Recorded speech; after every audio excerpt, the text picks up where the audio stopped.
Years ago, when I was just starting to work in the building trades, I never liked to paint. But as time passed and I learned how to paint properly, I discovered that it's a most enjoyable undertaking. It's quite a relaxing activity. It's the type of work that you see results quickly and can feel proud of. Anybody can learn how to paint properly.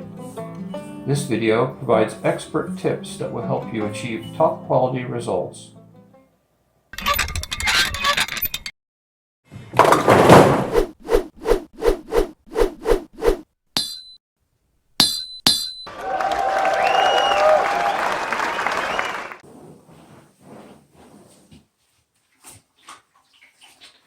This whole place is going to get fresh paint, but it needs to be cleaned up first. TSP, or trisodium phosphate. There's nothing better for cleaning walls that need to get painted. Stuff works great. Works on grease, mildew, general dirt and debris, and it actually etches the paint a little bit so you get great adhesion with your new paint to the surface. It's a little bit of a process because after you wash it, you do need to rinse it. You have to rinse down, be sure there's no residue left. But good stuff.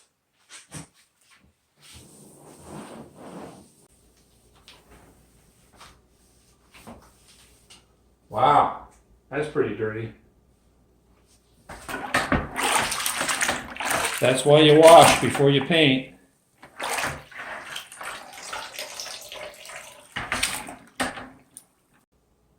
All right, today is paint day, but I've got one last thing to do, masking. I'm going to be painting all the way down to the floor, baseboards and all, painting around the windows, around my bulletin board, so I'm going to mask. You know, a lot of people try to get away without masking, but some little jobs you can do that, but you know, to get a good clean job, you want to take your time and mask well, because a lot of these older houses, you know, the walls, the corners aren't quite straight, and if you mask it like this, you can get the tape right up against the edge of the surface you're painting, and you'll get a nice clean job that way. And here's a little tip that'll help you mask down clean into these corners. When you bring your tape down, use a putty knife and tear it off clean against the putty knife. Then you get a nice square corner.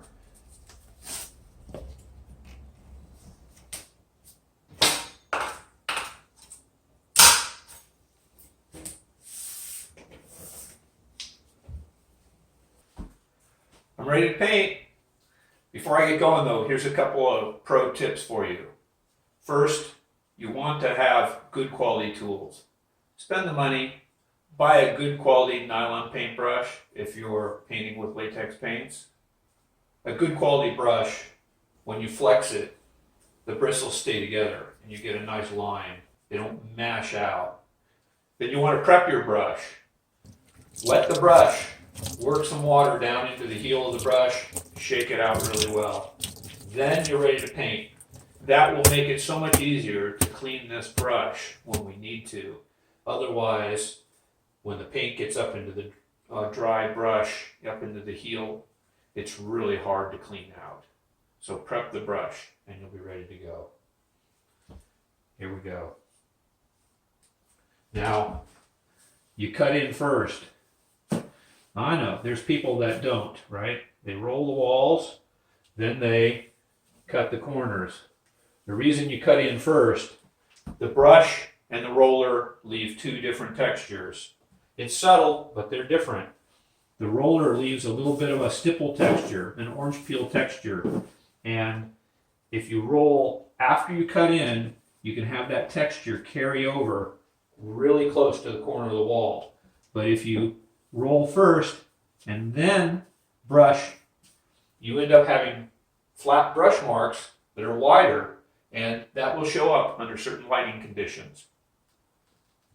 Now, just because we did a really nice job masking doesn't mean we slop paint down into the corner down there, right? You want to get as little paint onto that tape as possible, because it's going to make it a lot easier to pull the tape and have a nice clean surface if you're not pulling up gobs of thick drippy paint. You want to peel this tape while the paint is wet. You don't wait until the paint dries before you pull the tape. Otherwise, there's the tendency for the tape to lift the paint film.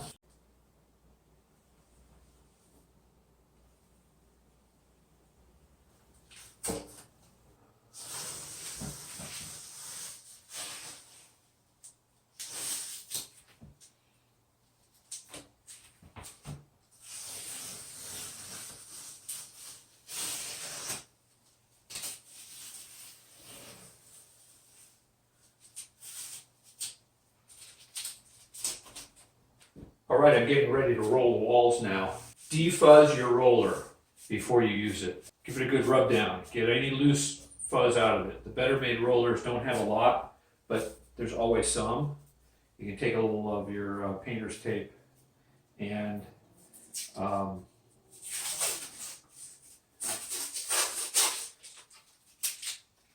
use the painter's tape as a lint picker upper, and just get any loose hair out of here. Don't overfill your pan.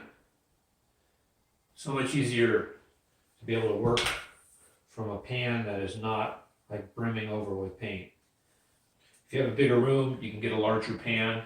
That way you don't have to fill it quite as often. But that's plenty to get started. Preload your roller. Take a couple of minutes and really make sure that you get the roller properly saturated. What happens, it's a little harder at the start to get the paint into the fibers on the roller, and you'll get a more uniform application of paint at the start of your job if you take a couple of minutes and do this. I always like to start rolling the ceiling before I do the walls. I don't want to bump wet walls with my arms and shoulders when I'm working on the ceiling. So I get this done and get that taken care of first.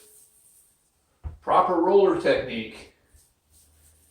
You're just going to do an area that's maybe about 2 feet by 3 feet. Apply the paint, and you don't work the roller back and forth and back and forth, out and out until the roller is empty of paint. Just do that area, reload the roller. By working this way, you get a uniform application. Notice how I roll a V, and then I smooth it out.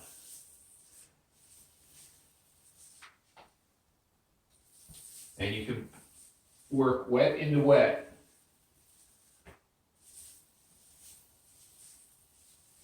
You don't press hard, you're not trying to squeeze it out of the roller, you're just letting it come off the fibers. This is the way you do it so that you don't end up with any holidays. You don't have to go back and touch it up.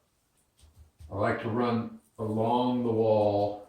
I can get my roller in pretty close to the corner, and that way I get the proper little bit of orange peel or stipple texture in very close to the wall, rather than have that brush mark area there.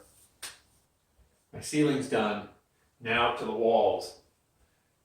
Same technique on the walls. Roll a V or a W, and then just smooth it out. Just let the weight of the roller press against the wall. You're not pushing it out by applying pressure to the roller. And again, you're just doing a small area, maybe about 2 feet by 3 feet. And then reload the roller. Now here's another pro tip. As I do adjoining sections, Notice how I stagger where I stop. See how this has come lower than what I did here? I do that as I go. That way, I won't end up showing a lap line, a single line across the wall. Yeah, I know. You're saying, come on, roll it, get this done. Well, you roll slow. Give the paint time to come off the roller. If you're working this thing like a maniac up and down the wall, that spinning roller is just going to splatter everywhere, and you don't want to deal with that. That's it, I'm done. Here's my last tip for you.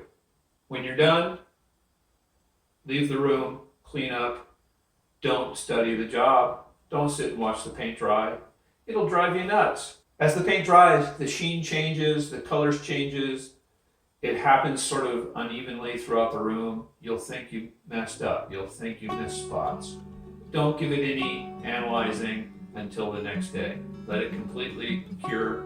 Come back the next day and look at it then and see what you need to do, if anything. If you followed all these tips I give you, I bet you won't have any issues. You won't have anything you need to touch up.